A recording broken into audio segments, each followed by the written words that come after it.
ना मैदा ना गव्हाचं पीठ. आपण रव्यापासून दाल फराळ बनवणार आहोत. त्यासाठी 1 वाटी मी रवा घेतलेला आहे.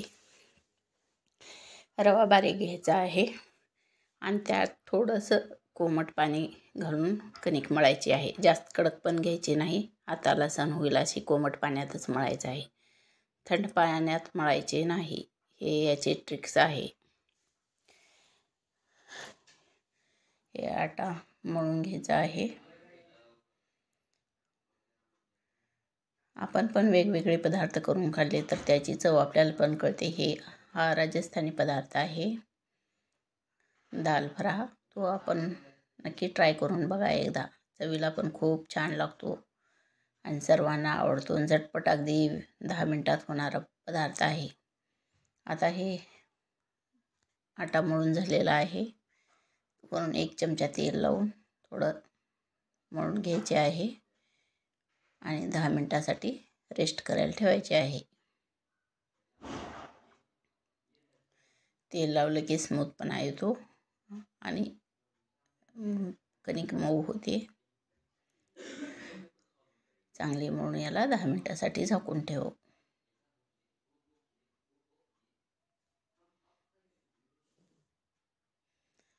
तोपर्यंत आपण सारण बनवून घेऊ.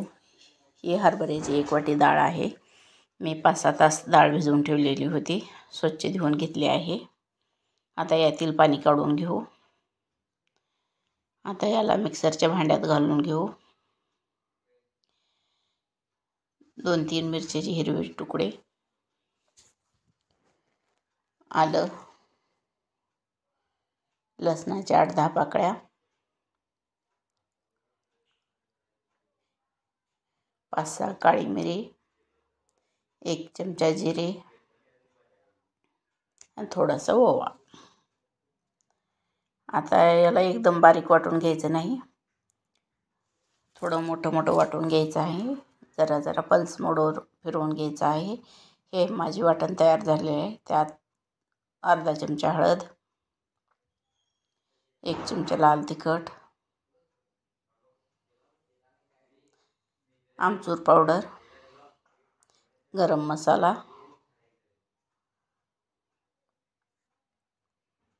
आणि चवीनुसार मीठ घालायचे आहे. आता हे सर्व मिश्रण मिक्स करून घेऊ. थोडंसं लिंबू घालायचे. तुमच्याकडे लिंबू नसेल तर आमचूर पावडर किंवा चाट मसाला घातली तरी चालते. थोडीशी कोथिंबीर. आता हे सर्व मिश्रण मिक्स करून घ्यायचे आहे. तुम्हाला जर माझे पदार्थ आवडत असतील तर लाईक करा, शेअर करा आणि माझ्या चॅनलला सबस्क्राईब करा. आता हे सर्व सारण मिक्स झालेले आहे. आता आपण कणिक मळून ठेवली होती त्याची चपाती लाटून घेऊ. याला थोडं मळून घेऊ. एकदम स्मूथ झालेला आहे. आता या कणकीचे 2 गोळे करून घेऊ आणि याला चपातीसारखे आपण लाटून घेऊ. वेगवेगळे पदार्थ बनवले की त्याची खाण्याची पण चव कळते आणि आपल्याला पण आवडतात. त्यामुळे नक्की तुम्ही 1 वेळा करून बघा. तुम्ही हा केलेला पदार्थ तुमच्या घरातील सर्वांना आवडेल. त्यामुळे वेगवेगळे पदार्थ आपण घरातल्या साहित्यापासून बनवू.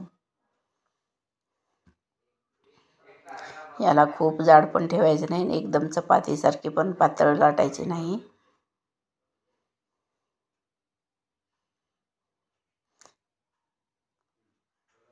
आता हे आपले लाटून झालेले आहे. आता याला कटरनं किंवा ग्लासनं किंवा वाटीनं तुम्ही कशानं पण कट करून घेऊ शकता. आता माझ्याकडे 1 छोटी वाटी आहे. मी त्या साईजचे कट करून घेत आहे. सर्व कट करून घ्यायचे आहेत. तुम्ही पण एकदा नक्की ट्राय करा. पाहुणे जरी आले तरी नाश्त्यासाठी जरी केले तरी हा काय पदार्थ आहे सर्व आवडीने खातील व तुम्हाला पुन्हा पुन्हा विचारतील. त्यामुळे नक्की ट्राय करून बघा. ही अगदी घरच्या साहित्यातून खूप सोपी रेसिपी आहे.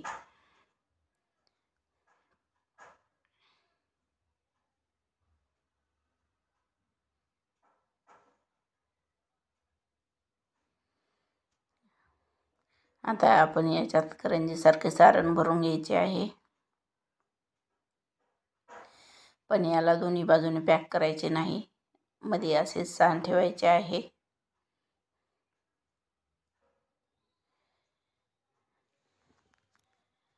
अशा प्रकारे आपण सर्व दाल फ्राय भरून घेऊ.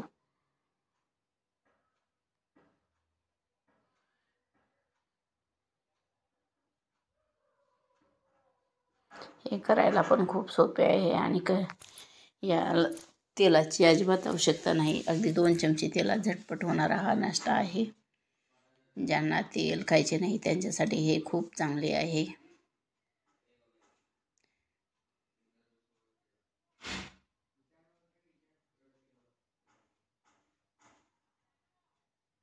आता हे सर्व भरून झालेले आहेत. आता आपण गॅसवर एक कढई ठेवली आहे. त्यात थोडे पाणी घातलेले आहे. पाणी उकळत आलेले. आता ह्या जाळीच्या ताटलीला थोडेसे तेलाचा हात लावून घ्यायचा आहे आणि आता त्यात आपण हे दाल फ्राय स्टीम करून घ्यायचे आहे. याच्यामुळे याला तेल अजिबात लागत नाही. याला आपण आता 10 मिनिटासाठी शिजवून घेऊ. आता आपले 10 मिनिट झालेले आहे. हे सर्व शिजवून निघालेले आहेत.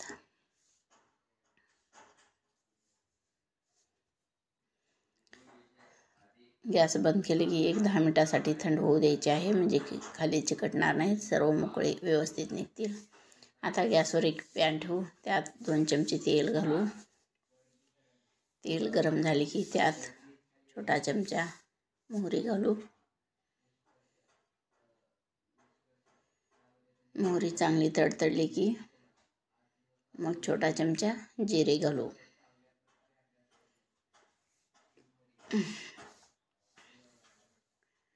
जिरे पण चांगले तडतडले की हिरवी मिरची लांबकी कट करून घेतलेली आहे.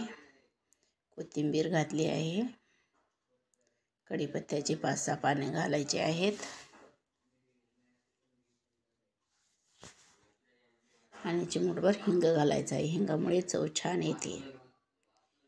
आता यात आपण हे दाल फ्राय घालून फ्राय करून घेऊ. हे अगदी कमी तेल न खाणाऱ्यासाठी खूप चांगला पदार्थ आहे. हो, पटकन पदार्थ बनणार आहे. चवीला पण खूप छान लागतो. त्यामुळे तुम्ही नक्की ट्राय करा. आता याला थोडे फ्राय करून घेऊ.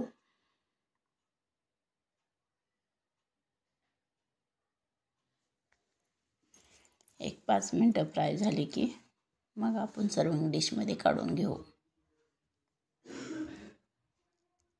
वरून थोडी चिली फ्लेक्स टाकायची आहे आणि शेजवान चटणी 1 चमचा घातली आहे.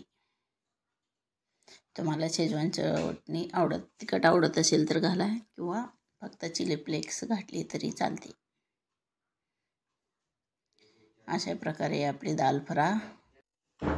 आता हे सर्व दाल फ्राय तयार झालेले आहेत. आता याला आपण सर्विंग डिशमध्ये काढून घेऊ. ते टोमॅटो केचप व हिरव्या चटणीसोबत तुम्ही खाऊ शकता किंवा तसेच जरी खाल्ले तरी पण खूप छान लागतात.